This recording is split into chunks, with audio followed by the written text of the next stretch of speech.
Última clase del curso intermedio, Los secretos del árbol de la vida, clase número 4.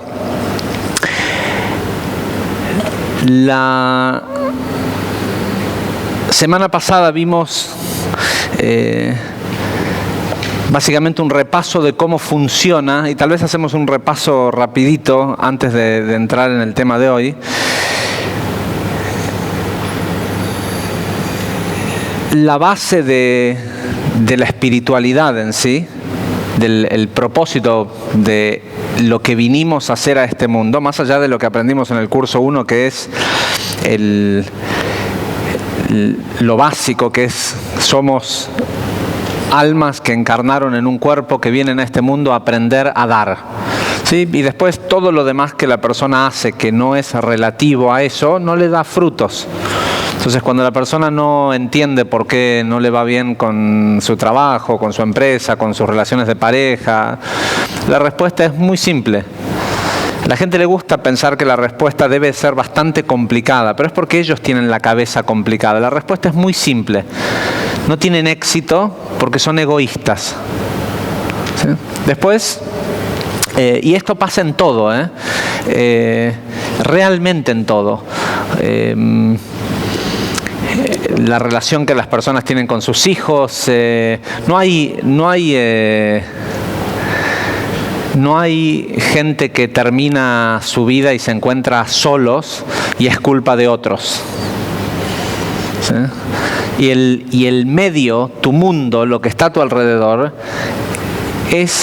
son los frutos del árbol, ¿sí? ¿Quién fue el que dijo, por sus frutos los conocerás? Cristo, ¿no? Y es así. ¿Pero por qué frutos? Porque de lo que se trata este mundo, la matriz energética que hay detrás de este mundo, es este árbol de precipitación de ojalá energía divina hacia este mundo. Y para la mayoría de la gente del mundo es el árbol del conocimiento del bien y el mal, que es un árbol de precipitación de intelectos duales, binarios, donde básicamente lo único que precipitan es la solidificación de la conciencia de la esencia animal en el ser humano y de los mundos del caos.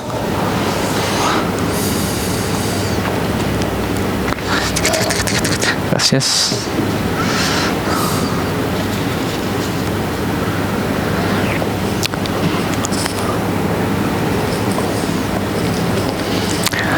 Entonces,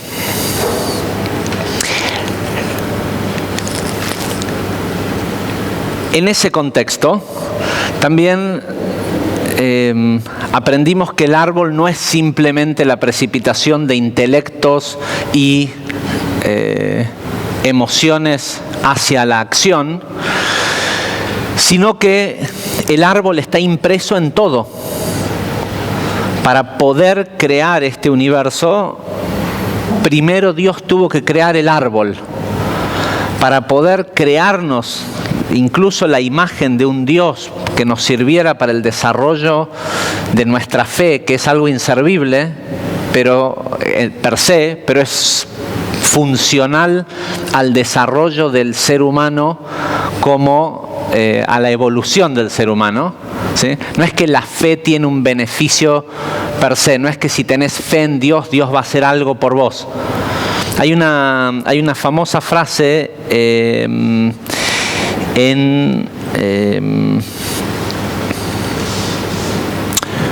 es uno de las lecturas de los profetas que leímos, no sé si el Shabbat anterior o el anterior, hace muy poquito lo leímos,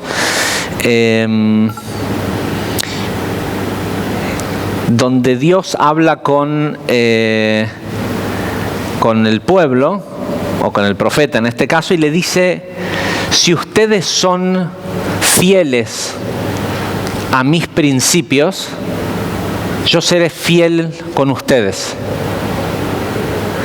Ahora, si este fuera un rey, que tiene la capacidad y la voluntad de cambiar cosas, entonces lo que tendría que decir es: si ustedes son fieles conmigo, si hacen lo que sea que yo les pido, yo voy a ser fiel con ustedes. Pídanme lo que ustedes quieran y yo voy a hacer eso. Sin embargo, lo que dice es: si ustedes son fieles con mis preceptos o mis... en realidad la palabra que utiliza en esa frase en particular no son preceptos, sino principios, leyes. Y lo que está diciendo es algo muy simple. Estas son las leyes. Yo lo único que puedo hacer por ustedes es prometerles que el cumplimiento de estas leyes es 100% fiel. Nunca va a fallar. Nunca va a pasar que hagas mecánicamente lo que tenés que hacer y que el resultado dé un resultado distinto. Pero esto no quiere decir de que tener fe en que Dios va a hacer algo por vos te sirve. Sí nos sirve sentir fe. No sé si es claro el concepto, ¿sí? ¿No? Tener fe en que Dios va a hacer algo por vos es inservible.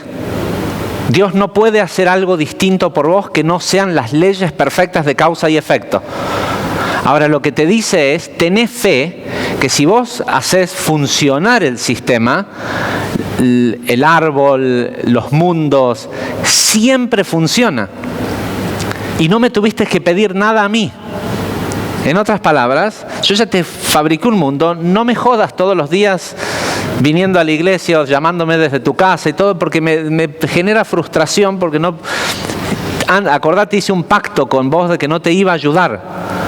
Si querías que yo te dé infinito todo lo que quieras, lo que querías, tenías que quedarte en el mundo infinito. Pero fueron ustedes los que dijeron: no queremos recibir, queremos ser dueños de nuestra recepción. Bueno, vayan. ¿Sí? Ese fue el deseo de la vasija. Entonces, con lo único que puede cumplir el Creador respecto a esta creación es ser fiel con que, si dijimos me lo quiero ganar a la luz, a la satisfacción, a la plenitud, no va a ser algo contrario a eso. No te lo va a dar gratis. ¿Sí? Ahora, ¿cómo te lo ganás? Ese es el estudio de la Kabbalah. Es entender que es un sistema mecánico, no te sirve, no le podés hacer trueques a Dios, no podés, qué sé yo, viene ahora Rosh Hashanah, el año nuevo judío, y hay un montón de, entre comillas, rezos que se hacen durante los 2 días de Rosh Hashanah, donde la gente va y realmente cree que le están pidiendo cosas a Dios y de que Dios se las va a conceder. Ahora, tenemos la grandísima ventaja de que, bueno, sirve como introducción al tema de hoy. Tenemos la grandísima ventaja que hace unos 500 años atrás vivieron en este mundo algunos cabalistas que notaron que si uno utiliza el árbol impreso en uno, las sefirot, los mundos impresos en la persona, y haciendo uso de eso, unifican una cierta conciencia, un cierto pensamiento, con ciertas palabras, genera ciertos efectos. Por eso es que si prestan atención también el cómo están escritos muchos de los textos sagrados, están muy mal escritos, por lo menos en el idioma hebreo. En su idioma original hay mucha contrariedad, la Biblia está muy mal escrita. Hace 2000 años atrás, Rabbi Shimon Bar Yochai, que fue quien escribió el Zohar, el principal texto del estudio de la Kabbalah, ya en ese momento Rabbi Shimon dijo: hay mejores poetas en estos tiempos que pueden escribir un libro mejor que la Torah. ¿Qué pasó? ¿Dios no eligió escribir la Biblia en un idioma que no manejaba bien? No, hay todo un código, está todo encriptado y no se trata de que tenga un significado. Literalmente el Zohar dice que la historia de la Biblia es para los tontos. ¿Sí? Que en realidad que la Biblia es un código y es el código de la creación del universo. Después hay una historia tonta de un Dios vengativo, de profetas, padres con hijos, familias, peleas y esto y lo otro, que cuando ustedes ahora se gradúan de del curso 2. La semana que viene ya pueden empezar es más, hoy si quisieran pudieran quedarse a tomar la clase de Zohar. Todos los lunes tenemos la clase de Zohar y lo que explicamos en la clase de Zohar es la porción que corresponde a la porción de la Torá de esa semana, que no es que corresponde aleatoriamente, sino que tiene que ver con la energía de la semana. Explicamos qué es lo que realmente quiere decir. No una interpretación, sino cuál es el significado que tiene y por qué. Y es increíble, la persona que más desglosó el texto del Antiguo Testamento en sus explicaciones esotéricas fue Rabbi Yitzhak Luria, un gran cabalista que vivió en el año 1500. Y si antes habías leído la Biblia y creías en esas historias, después escuchás las explicaciones del Ari y uno dice, ¿cómo pude haber sido tan tonto de pensar que realmente pasó esto en la historia y que Dios es así de malo y que... ¿sí? Nada que ver. Es como si uno estuviera leyendo otro libro, otra historia. Porque de hecho la historia en sí no importa. Lo que importa es los códigos que están... embebidos en el texto. Y como decía anteriormente acerca de Rosh Hashanah, tuvimos estos cabalistas que entendieron el poder de la palabra y del uso de las letras del alfabeto hebreo para crear estos, entre comillas, rezos.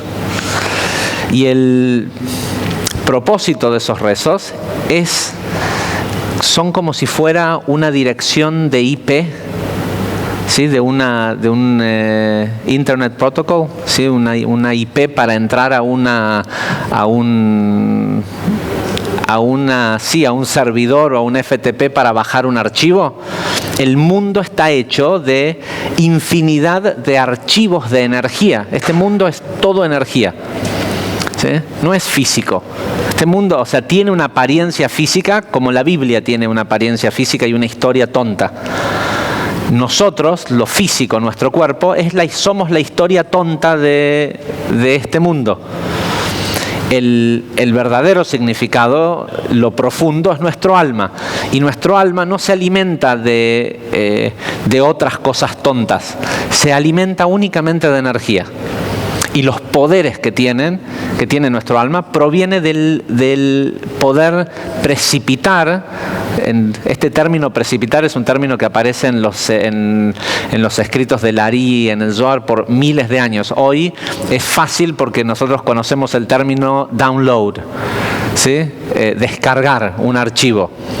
Con lo cual es muy fácil imaginarse, lo metafísico es la nube y las meditaciones, lo que estudias, lo que haces es escribir una dirección para llegar ahí y bajar ese archivo. Ahora, dijimos también en la última clase que la esencia del crecimiento espiritual es el precipitar pedazos de nuestro alma. Es decir, pedazos nuestros, partes nuestras que hoy no tenemos, pero que son nuestras. Esta otra energía de la que hablamos cuando decimos que hay paquetes de energía, llámese salud perfecta, sustento, felicidad, como le quieras llamar, también son partes nuestras. En realidad son partes de la luz, pero nuestra esencia de vasija hace que en el momento que adquirimos el recipiente, inmediatamente se llena con esa luz. Nuestro trabajo es reconstituir la vasija, es hacer muchas veces literalmente el verdadero sentido de la palabra sacrificio. Es hacer ciertos sacrificios físicos, es decir, sacrificar nuestra parte física o animal para recibir estos paquetes de energía. Ahora, cuando yo utilicé la palabra sacrificio, seguramente en la programación que la mayoría de la gente tiene, si viene de la religión judía o católica, interpretaron, y díganme, sean honestos, que sacrificio quiere decir sufrir. La mayoría de la gente interpreta, te voy a hacer el sacrificio de, como voy a a perder una porción de placer, a perder algo del oficio, voy a sacrificar. Y solo para aclararlo, incluso en el idioma español, la palabra sacrificio literalmente quiere decir oficio sagrado. ¿Sí? Un oficio sagrado no tiene por qué ser algo doloroso. Es cierto que a una persona que le parece que lo único que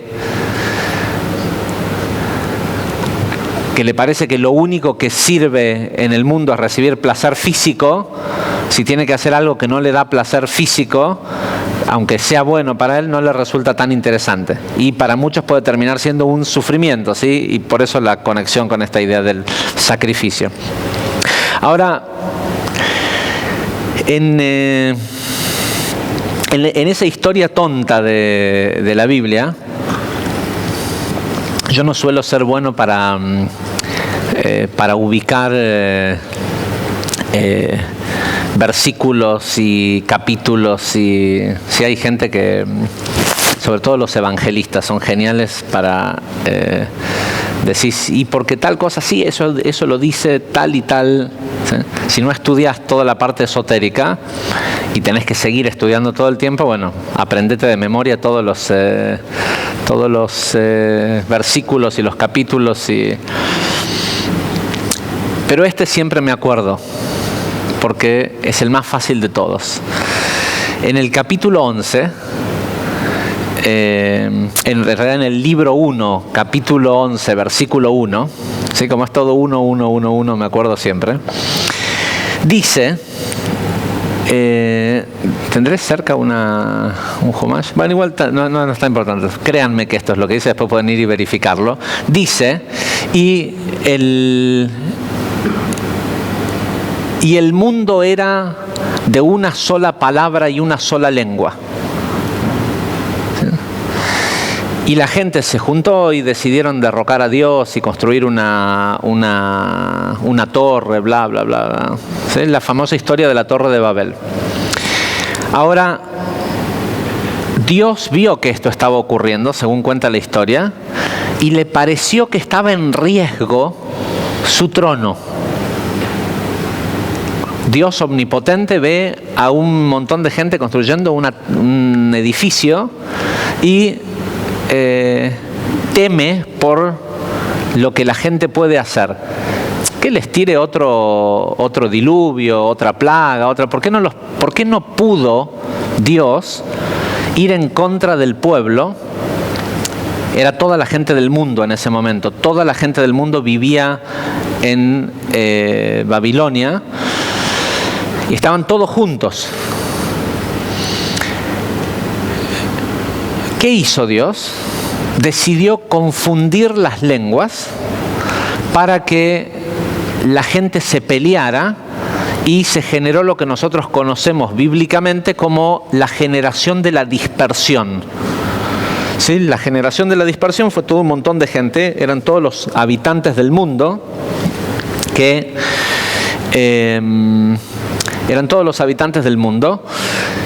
cuando empezaron a no poder entenderse entre ellos, se separaron entre la gente que sí se entendía y decidieron generar pueblos, 70 pueblos, 70 naciones distintas.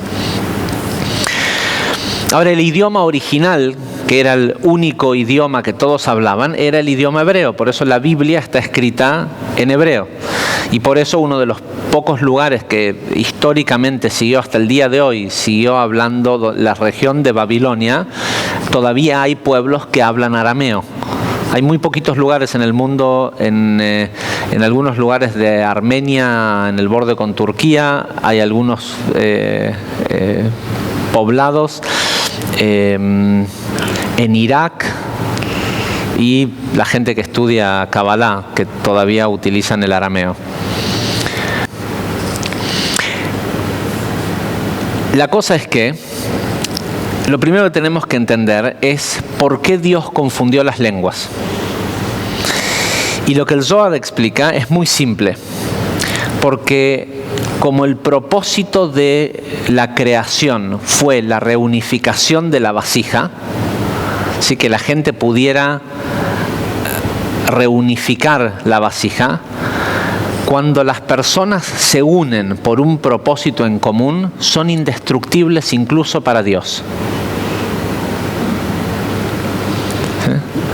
Incluso si lo que están haciendo es algo malo. Esta gente había decidido, Nabucodonosor, que era el rey de Babilonia, o sea, no era el rey de Babilonia, era el rey del mundo. En ese momento había solo un rey en todo el mundo. Conocía el uso de los nombres sagrados, de los nombres de Dios, y el tipo sabía, lo que ellos estaban tratando de hacer es lo que todos nosotros quisiéramos hacer si tuviéramos el poder que ellos tenían. Estaban tratando de modificar el sistema para que puedas hacer lo que sea que le dé placer al cuerpo sin que genere consecuencias adversas. Si vos le das a la gente de elegir, ¿qué querés? ¿Crecer espiritualmente o poder hacer todo lo que al cuerpo le gusta, pero que no engordes, no te enfermes, no... ¿Sí? Nadie quiere crecer espiritualmente. La gente termina queriendo crecer espiritualmente porque se cansa de sufrir. Por eso es tan efectivo vender una religión diciendo pare de sufrir. Sí, no es un chiste, ¿eh? No hay nada que resuene más en la mente, en el subconsciente de un ser humano, de que te vendan la idea de dejar de sufrir, porque esta vida está llena de dolor. El sufrimiento es otra cosa, ¿sí? Pero está llena por lo menos de dolor. El sufrimiento es la elección humana de quedarse a vivir en el dolor, ¿sí? El dolor es inevitable, te salen los dientes, duele, o sea, todo el nacer duele, le duele a la madre, le duele al bebé. Vivir duele. Sufrir es no avanzar, es decir, quedarse a vivir como una víctima en el dolor. Se murió mi tío, lo estafaron, todo es injusto. Y hay gente que disfruta sufrir, ¿sí? Nada es más nada es, en términos metafísicos, una persona que sufre. No una persona que siente dolor. Todas las personas sienten dolor en uno o en algún otro momento de su vida. Pero una persona que sufre, es decir, una persona que decide quedarse a revolcarse en algún dolor, es como una especie de radiador. ¿Vieron el radiador del auto que todos los bichos se le pegan? Nada atrae más los paquetes de energía de entidades negativas en este mundo que la decisión de sufrir. ¿Sí? Y hay un montón, ojo, hay toda una variedad de emociones relacionadas con esas que no parecen tan graves. La solemnidad, ¿sí? Hay gente que va a la iglesia y tiene que ser solemne, porque Dios se enoja si ¿sí?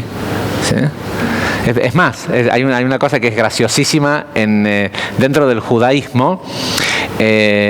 Hay ciertas, desde que se destruyó el segundo templo, los trabajos que se hacían en el segundo templo están prohibidos hacerse en Shabbat.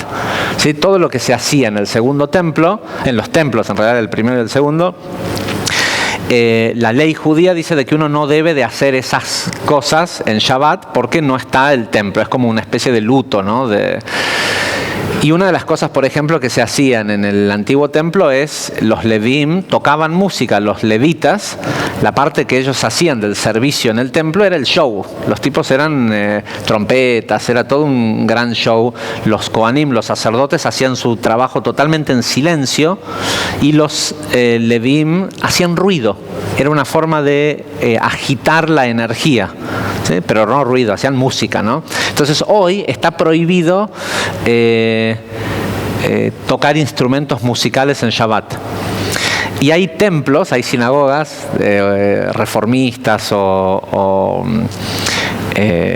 conservadoras, no ortodoxas, que tienen un órgano y piano y un tipo tocando la guitarra y todo esto, pero está prohibido aplaudir. ¿Sí? Aplaudir es como una de las cosas más terribles que hay en el mundo. ¿Sí? Y de hecho no hay ninguna ley dentro de la halajá que prohíba el aplaudir. Uno va a un templo hasídico o a un templo ortodoxo y la gente golpea la mesa y aplaude. Y, ¿sí? Es una cuestión, es algo festivo hacer algún tipo de trabajo espiritual. No tiene por qué ser solemne. ¿Sí? Pero hay una cosa que es increíble, cómo le han vendido a la gente sufrir. ¿Sí? Es más, van a ver cuando tomen los cursos de reencarnación en Kabbalah, un día, como suele pasar, se les va a morir un familiar y no les va a parecer que está mal. Y van a estar a lo mejor hasta contentos de que se muera.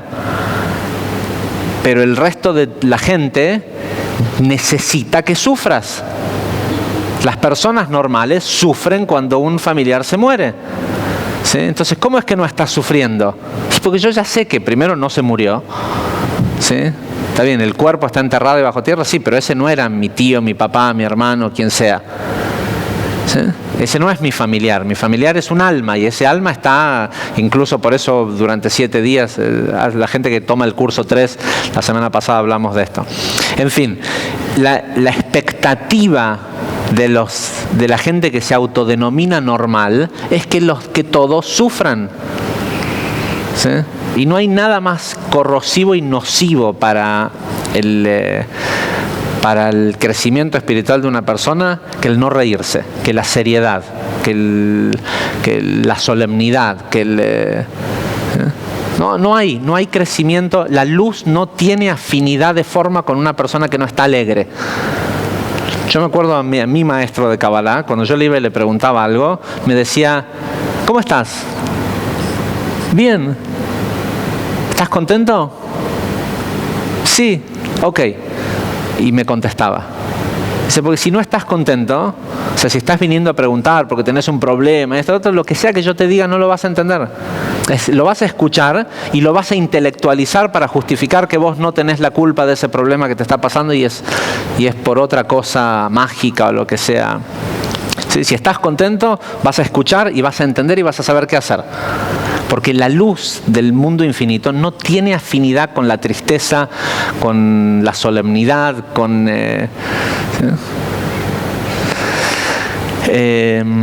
incluso a veces no tiene ni siquiera afinidad con el estado de meditación profunda. Dije a veces. Ok, entonces, ese idioma, teniendo estas dos cosas en cuenta, lo que Nabucodonosor quería hacer, el proyecto de la torre era inservible. Él no necesitaba la torre para hacer lo que él quería hacer. Lo que él quería hacer se hacía con letras hebreas y eran mezclas, eran fórmulas metafísicas. El proyecto de la torre de Babel tenía el único propósito de que toda la gente estuviera trabajando en un mismo proyecto. ¿Sí? Él sabía que él necesitaba los códigos y la unidad de la gente.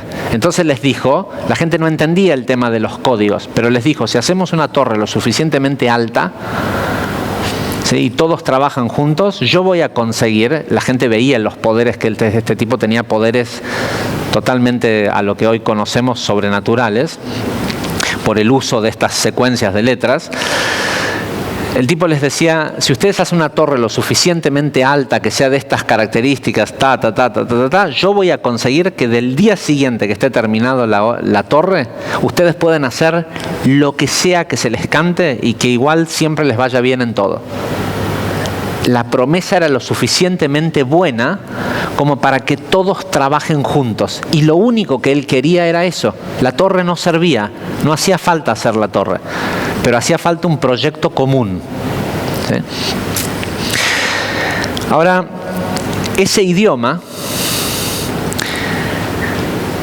es esto, estas 22 letras, de la letra Aleph a la Taf, ¿sí? Según explican los sabios de la Kabbalah,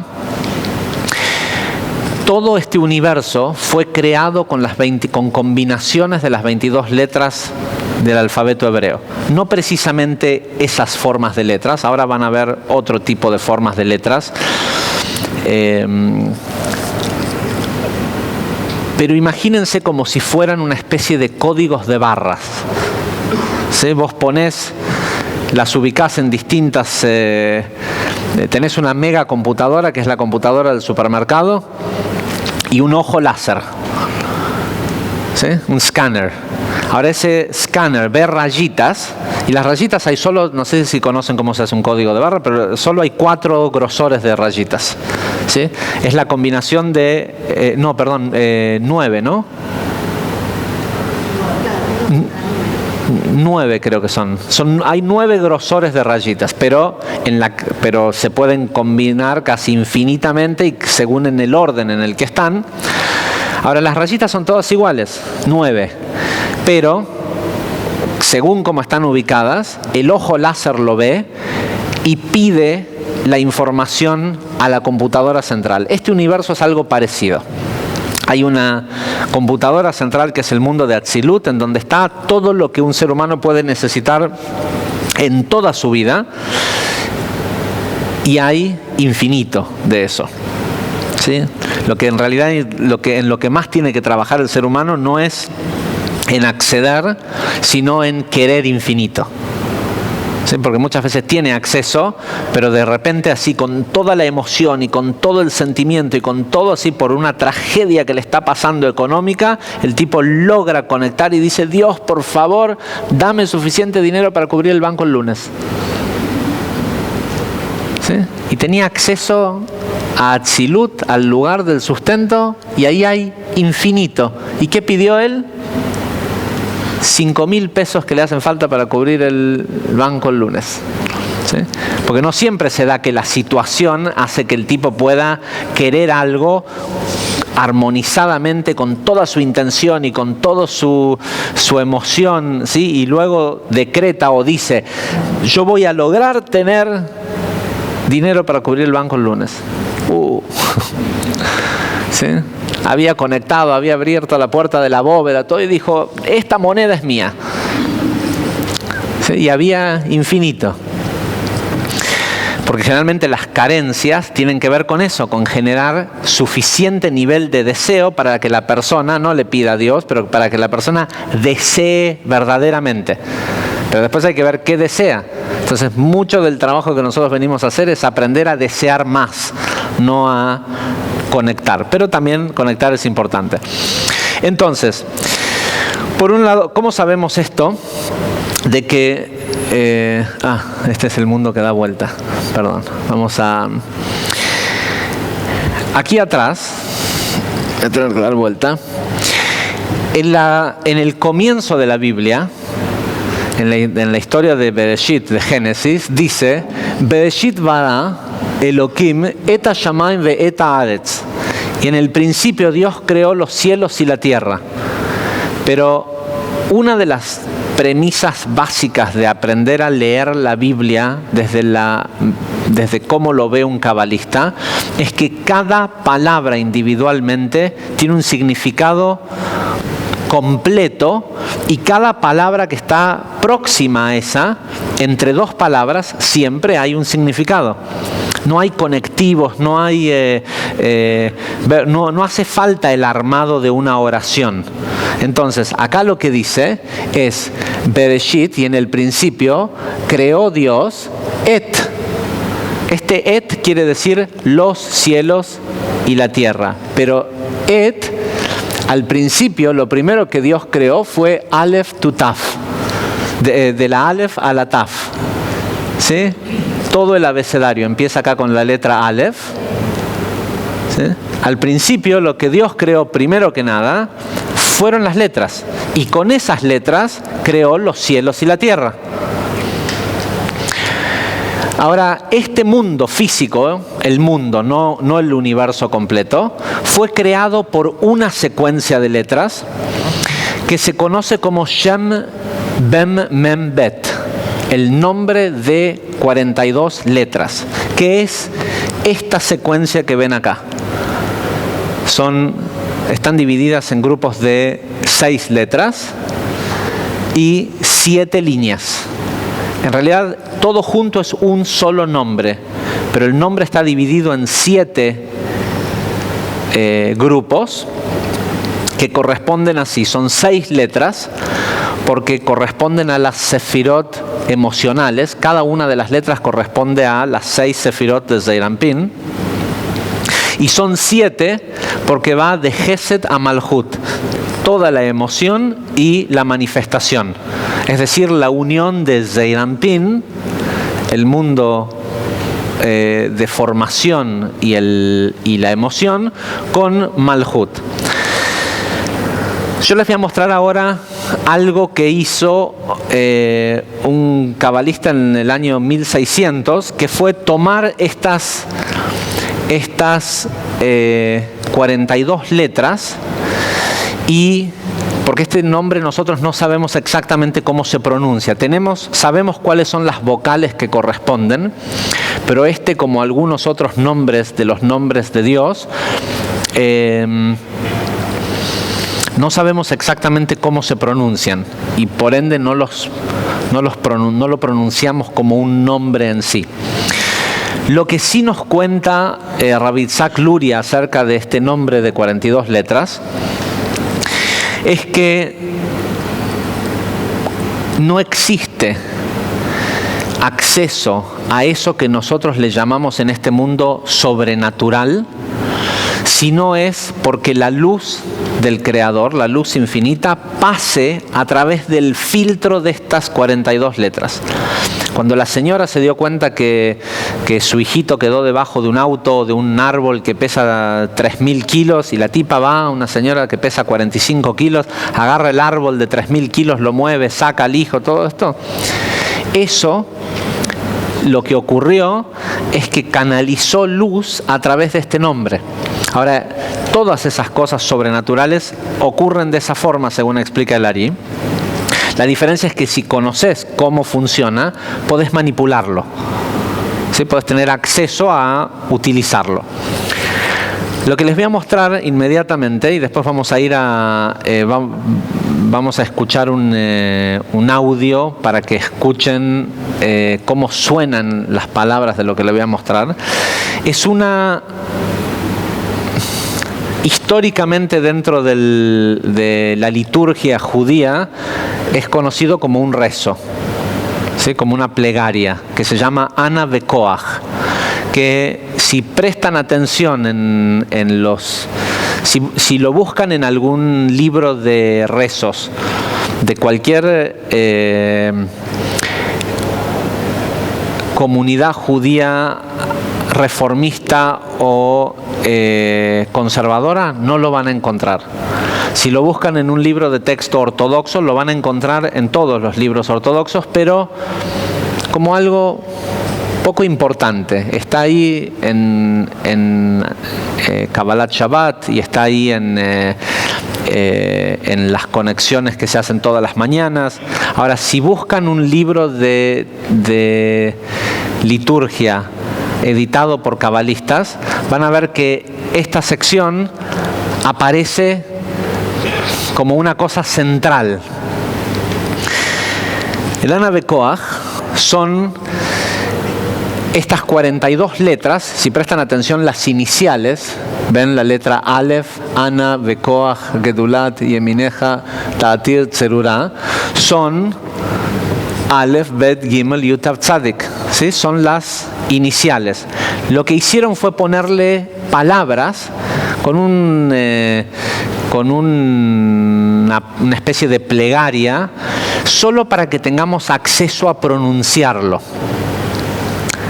No es porque estas palabras sean realmente importantes, lo importante es este nombre, pero como nosotros no podemos pronunciar este nombre, lo que hicieron fue ponerle palabras para que las podamos pronunciar.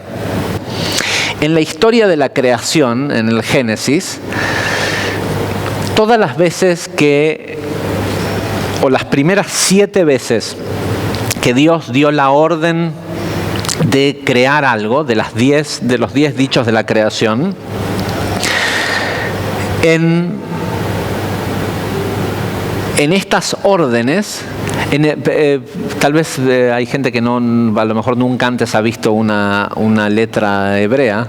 El idioma hebreo, en su estado original, como se escribe en una Biblia, como normalmente se escribe, además de que va de derecha a izquierda como el árabe en lugar de el latín, no tiene vocales.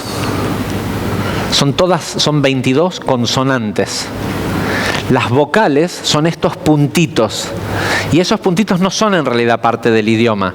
Esos puntitos fueron creados para poder enseñar el idioma.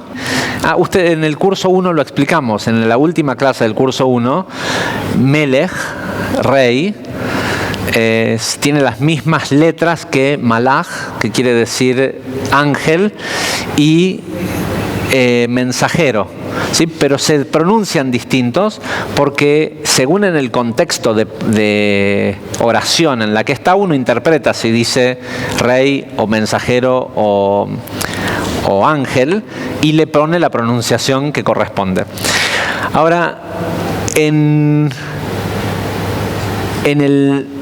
el texto de, y esto es anecdótico, ahora no les es tan importante, pero en el texto inicial del Génesis no aparece nunca el nombre de Dios, que es el nombre que se utiliza después en todo el resto de la Biblia, que es el nombre de los mundos. El nombre Yud-Kei Vav-Kei, esto es el puntito de acá arriba es Keter, la letra Yud es Jochma, Binah, Zeir Anpin y Malchut, ¿sí? Este nombre, que es el nombre más elevado de Dios, no aparece en la historia de Génesis.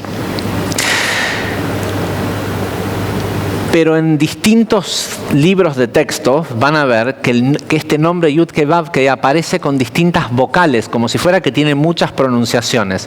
Las 7 variaciones de vocales que tiene provienen también de todas estas vocales. Estas vocales que están acá en este orden son las mismas que tienen estos nombres Yud-Kei Vav-Kei. Si prestan atención, son exactamente las mismas que debería de tener las secuencias del nombre de 42 letras. Cuando estén en niveles más avanzados, tal vez le va a volver a interesar esto. Lo que nosotros vamos a hacer ahora es simplemente escuchar un audio con música, que después se los vamos a mandar para que lo tengan y lo puedan escuchar, porque les va a ser más fácil tal vez acostumbrarse a las letras, al sonido de las palabras. Igual esto va a quedar grabado y en el audio que ustedes reciben también, porque ahora lo vamos a hacer, vamos a utilizar esto todos juntos. Pero más que nada les voy a pedir que simplemente descrucen manos y piernas, cierren los ojos y escuchen este audio para que lo dejen entrar y sientan, porque es muy difícil explicar el poder que tiene estas secuencias con palabras.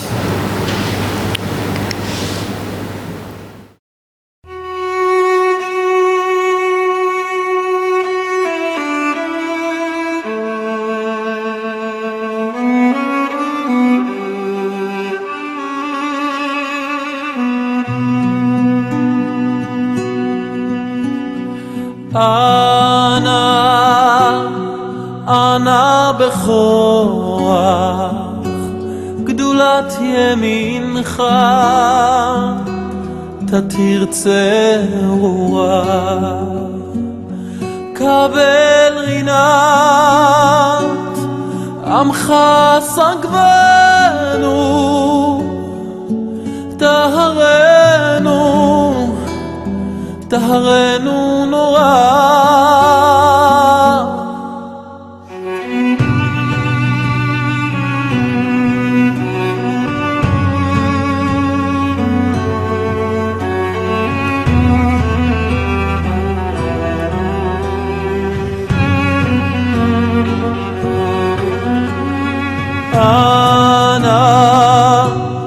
אנא בכוח גדולת ימינך תתרצה רוח קבל רינה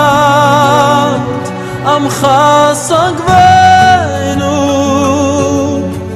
טהרנו, טהרנו נורא. אנא בכוח גדולת ימינך תתיר צרורה, קבל רינת עמך סגבנו, טהרנו נורא. נא גיבור דורשי ייחודך, כבבת שומרם, ברכם טהרם, רחמי צדקתך תמיד גומלם, חסין קדוש.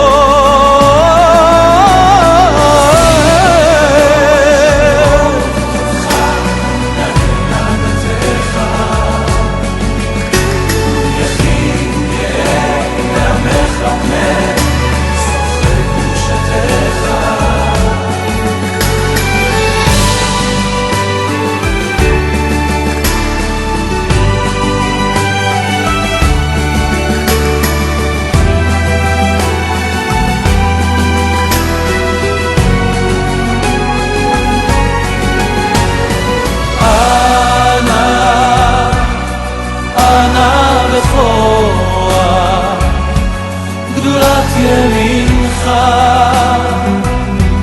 תתיר צרורה, קבל רינה עמך סגבנו, טהרנו, טהרנו נורא. שבתנו קבל ושמע צעקתנו, יודע תעלומות, יודע תעלומות.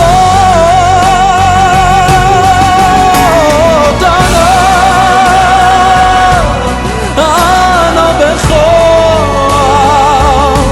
גדולת ימינך תתיר צרורה, קבל רינת עמך סגבנו, טהרנו, טהרנו נורא.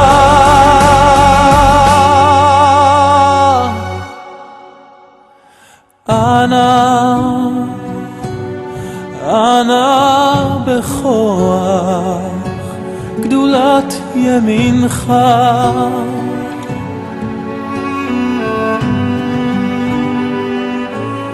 גדולת ימינך.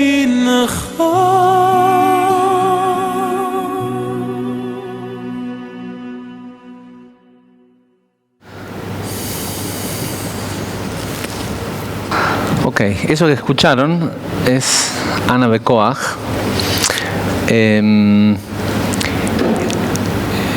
Yo les podría contar realmente muchas historias. Habrán notado que una de las cosas que en esta canción, y no es casual, repite muchas veces la primera línea.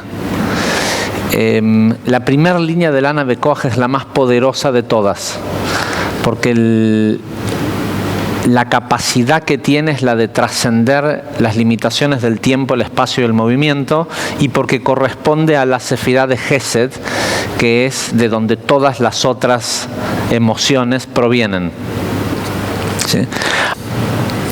La forma en cómo funciona, una de las ventajas que tiene el Ana Bekoach, a diferencia de otras herramientas cabalísticas que se pueden utilizar con letras y demás, una es que es muy simple de aprenderlo casi como un mantra. Otra es que se puede utilizar a cualquier hora del día. Hay muchas otras conexiones que tienen limitaciones horarias. Esto se puede utilizar en cualquier momento, cuando sea que lo necesitas. Lo ideal es utilizarlo tómese 2 veces por día. ¿Sí? La dosis es ideal, es un par de veces por día, pero al menos una vez por día antes de salir a enfrentarte con la vida. Cuando te levantas a la mañana, antes de salir a la calle, no es lo mismo, van a ver cuando lo prueben, salir a la vida con o sin una nave Koach encima. Ok, entonces, como lo leemos, y lo ideal es que eventualmente lo aprendan de memoria, lo que importa, recuerden siempre, no es Ana Bekoach Gedulat Yemineja Tatir Tzerura, es Aleph Bet Gimel Yud Tav Tzadik. La secuencia de letras, eso es lo que es importante. Estas 6 letras son las que tienen el poder. Entonces lo que nosotros hacemos es que leemos esta frase, Ana Bekoach Gedulat Yemineja Tatir Tzerura, generalmente en grupos de A2, para que quede dividido en 3 columnas, derecha, izquierda y centro.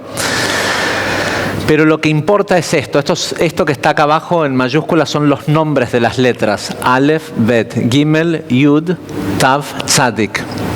¿Sí? Que también las pueden, eventualmente van a ver que esto se aprende mucho más rápido que si fuera en cualquier otro idioma, porque el idioma hebreo todas las almas lo conocen. ¿Sí? A lo mejor ahora lo están viendo y dicen, ¿y esto? Pero van a ver que en 6 años, van a ver que en un mes que lo hagan, lo van a tener así. Y después, en cada uno, acá hay una pequeña explicación. Después nosotros lo que les vamos a mandar es esta lámina que tiene la explicación y que está toda junta para que sea más fácil.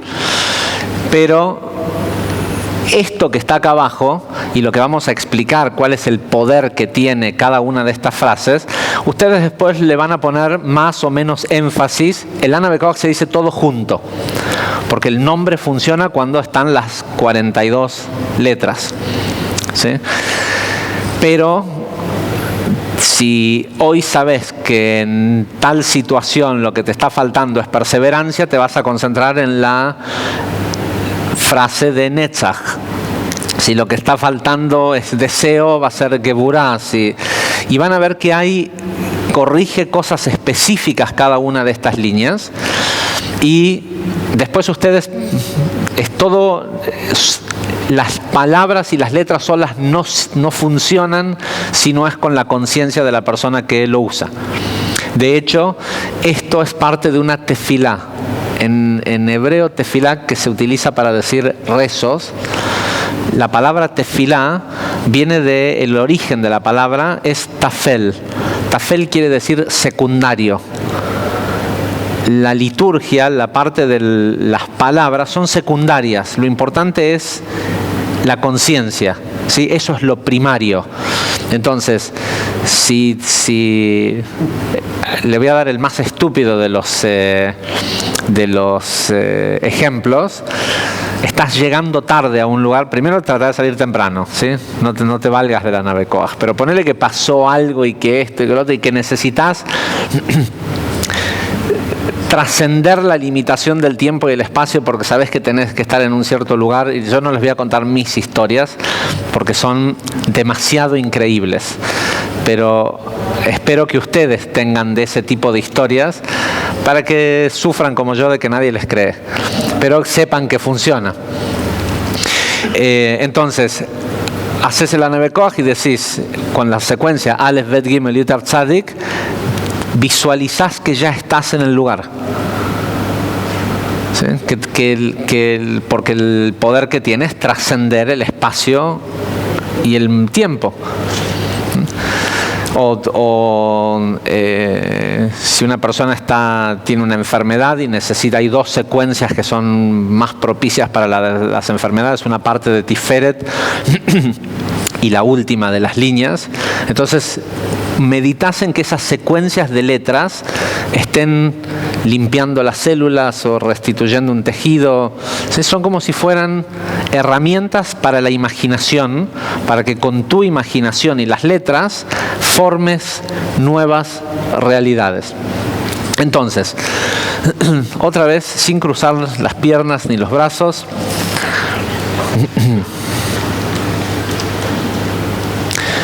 Recuerden, se lee es Ana, Bekoach, Gedulat, Yemineja. Cuando ustedes lo digan, utilizan solo las líneas y las secuencias. Yo voy a ir anunciando que corresponde primera línea Gesed. Ustedes no necesitan en su casa decir primera línea Gesed, es solo instructivo. Okay. Primera línea Gesed. Ana, Bekoach, Gedulat, Yemineja, Ta'atir, Tzerura. La secuencia Aleph, Bet, Gimel, Yutav, Tzadik nos conecta con el plano de Etz HaChaim, del árbol de la vida, donde no existe el caos. Esta secuencia Aleph, Bet, Gimel, Yutav, Tzadik tiene el poder de trascender el tiempo y el espacio, trascender las limitaciones del mundo físico. Podemos utilizarla para inyectar la luz de la secuencia en distintas áreas de nuestras vidas donde no estamos viendo claramente los resultados, donde necesitamos acortar el tiempo.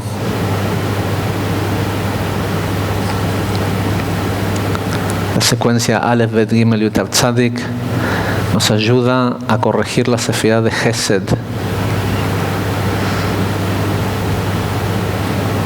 nuestra capacidad de dar amor, y nos conecta con Ahavat Hinam, con amor incondicional, que es la llave de acceso a los planos de Etz HaChaim, del árbol de la vida, donde no existe el caos.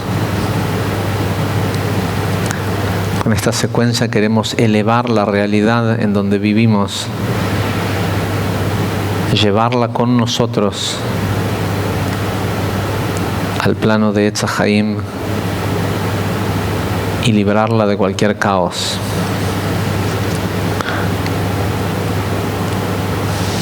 Segunda línea, Geburah.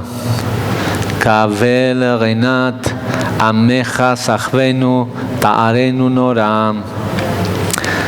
La secuencia Kuf, Reish, Ain, Shin, Tet, Nun. Escriben literalmente las palabras Kra, Satán, que quiere decir romper al Satán, romper a la conciencia reactiva del cuerpo. Queremos utilizar esta secuencia Kuf, Reish, Ain, Shin, Tet, Nun para rectificar nuestro deseo.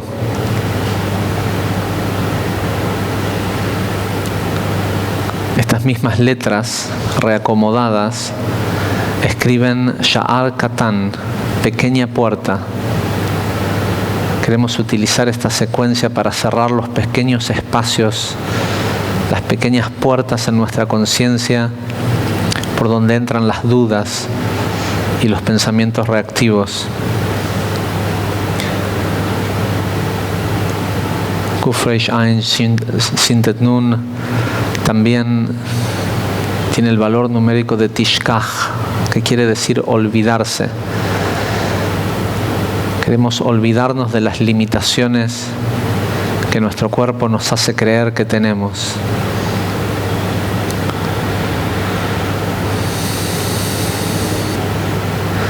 Tercera línea, Tiferet.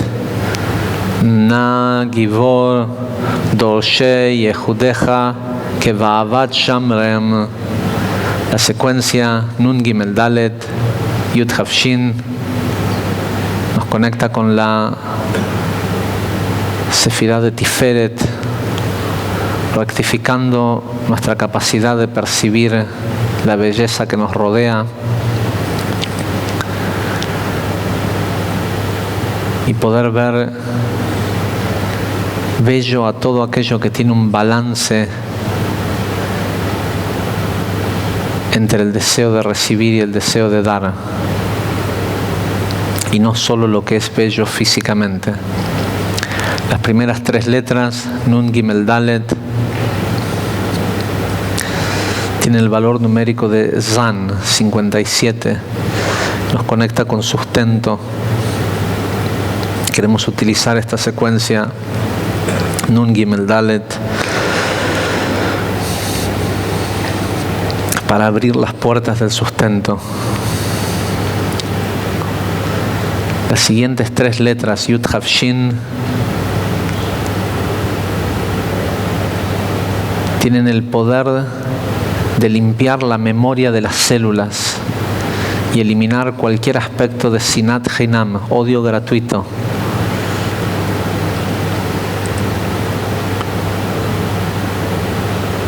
Vemos cómo esta secuencia y su luz limpian cada una de nuestras células como si fuera un baño espiritual.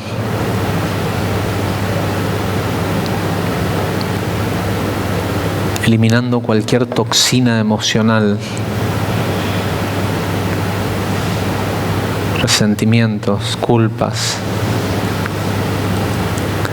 Esta secuencia Yud Hav Shin también tiene el poder de extraer de los mundos del caos las chispas de luz que nosotros les hemos dado cada vez que somos reactivos. Cuarta línea, Netzach.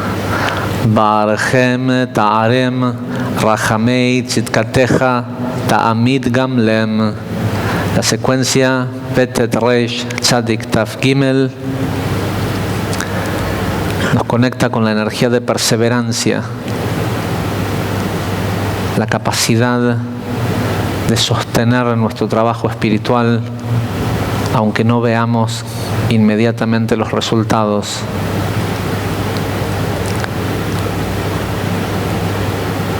Esta secuencia elimina cualquier sentimiento de complacencia y nos conecta con Netzach, la capacidad de salir victoriosos en todas nuestras empresas. Quinta línea, Hod. Hasin Kadosh Verov Tuvcha Nael Adatecha. La secuencia Het Kuf Bet Tet Nun Ain nos conecta con la sefirá de Hod, eliminando el ego, conectándonos con la verdadera humildad que es la esencia del alma, el verdadero esplendor de nuestro ser. Esta secuencia Het Kuf Bet Tet Nun Ain tiene el poder de abrir nuestro tercer ojo y de conectarnos con Ruach HaKodesh, con inspiración divina.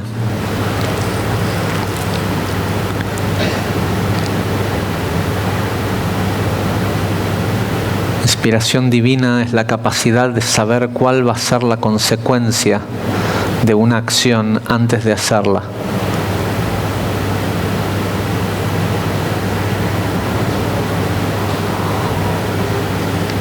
Sexta línea, Yesod. Yahid Ge'e Le'amcha Pene Zochrei Kedushatecha. La secuencia Yud Gimel Lamed Pei Zain Kuf nos ayuda a rectificar cualquier emoción de aislamiento, de separación. Nos conecta con la verdadera esencia de Yesod, que es la conectividad,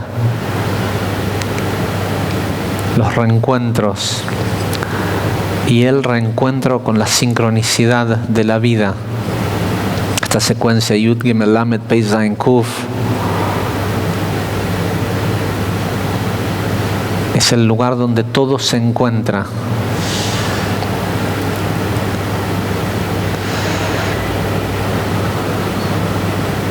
Pero para eso hay que poder rectificar el cómo nos relacionamos con el poder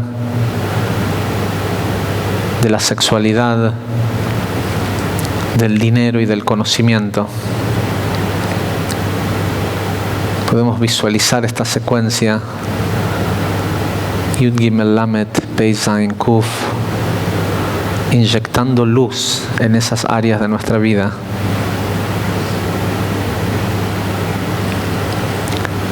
Y eso también nos conecta con el sustento, la capacidad de sostener este mundo físico. También podemos utilizar la secuencia Yud Gimel Lamed Pei Zayin Kuf para enviar luz a aquellas personas que necesitan un despertar espiritual. Tal vez en lugar de hacer tanto esfuerzo en hablar y contarles y decir, podemos simplemente visualizar la luz de esta secuencia ingresando por el cráneo de esas personas y rompiendo las clipot, rompiendo las barreras que no permiten la apertura al conocimiento. Esta secuencia acelera la revelación de todos los secretos de la metafísica en el sexto milenio. Séptima línea, Malchut. Sha'avatenu kavel ushma tza'akatenu yodea talumot. La secuencia Shin Kuvav Tzadik Yutav nos conecta con la capacidad de rectificar nuestro reinado, nuestro mundo físico, el cómo nos relacionamos con las áreas de nuestra vida en donde tenemos poder.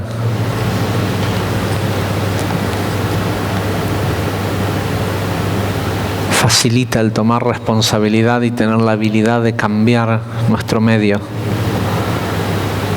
Esta secuencia Shin Kuvav Tzadik Yutav también puede ser utilizada para rejuvenecer las células del cuerpo, los tejidos, los órganos, ya que conecta con la energía de Shabbat.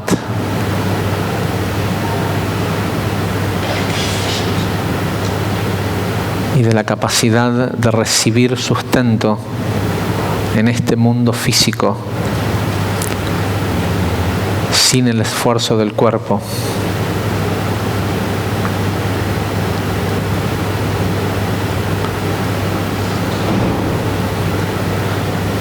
Y finalmente, murmurando, decimos la última línea.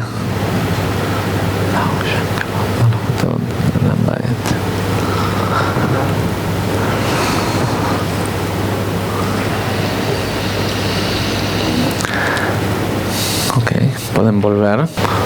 No, está bien, es solo ilustrativo. Bueno, también van a recibir esta lámina que tiene solo las secuencias y tal vez es interesante tener por un lado una hojita donde tengan, impriman una hojita donde tengan las 7 líneas de la nave Koach y esta otra con las secuencias y el para qué sirven. La verdad es que es mucho lo que se puede hablar de el poder que tienen estas secuencias y lo que se puede hacer con ellas, pero depende de ustedes, ¿sí? Depende de que decidan utilizarlas, de que se familiaricen con ellas como para que sean algo simple. En realidad puede tomar 2 minutos de tu día hacerlo, o puede tomar, si querés concentrarte y tenés algo específico en tu vida en lo que querés concentrarte y utilizar esta secuencia para cambiar algo, siempre recordando de que lo que tratamos de hacer no es... Recuerden que la gran clipá que tiene nuestra mente es nuestra imaginación, con lo cual no se trata de imaginarte cómo querés que sea. porque seguramente como querés que sea, es una forma limitada de pensar en una salida o en el cómo debería ser. Lo que querés hacer es tomar la luz de estas secuencias e inyectarlas en ese área y que sea como tiene que ser. O sea, lo que imaginás no es el resultado, sino imaginás, es decir, si estás llegando tarde a un lugar, imaginás que ya estás ahí, pero no hace falta que imagines a qué hora, porque tal vez hubo toda una conspiración del universo, porque es importante que llegues tarde. ¿Sí? Lo que no querés es llegar ansioso y desarmonizado y pensando que es algo malo el haber llegado tarde. Si desciende la luz de esta secuencia, Aleph, Bet, Gimel, Yud, Tar, Tzadik, sobre la situación, van a pasar dos cosas. Vas a llegar a lo mejor más tarde de lo que pensabas llegar, pero en el momento justo, o te va a pasar, como me ha pasado a mí más de una vez, que vas a hacer un viaje que tarda media hora en 5 minutos. Y es, o todos los demás tienen el reloj mal, o yo había visto mal, pero de golpe. Y no digo que, o sea, no quiero como que termine siendo promocionado como una especie de psicomagia de... Esto es permitirle a esa luz, que es la regente de la creación de esta materia física, que ordene la situación. Y después hay que... no se me viene la frase en español. Como le dice supuestamente Dios a Moisés, hacete para atrás y mirá mis maravillas. ¿Sí? De eso se trata, es entregárselo a algo superior que vos dirigiste y que vos decretaste, que ahora está imbuido en la luz de esa secuencia, y ahora ver cómo ocurre. Ya sé que me van a después, en el próximo curso, en las siguientes clases, venir a querer contarme las historias. No hace falta. Les creo. ¿Sí? Porque pasan cosas raras con esta, pero todo bueno. Gente, y obviamente si ustedes saben que en un determinado proyecto, en un área de su vida, lo que no está funcionando es porque una de esas sefirot, uno de esos lugares del árbol es donde está atorado, usás el Ana Bekoach meditando en la situación, pero también en esa sefirá interna que no está armónica con el resto del árbol. Gente, muchísimas gracias por haber tomado este curso.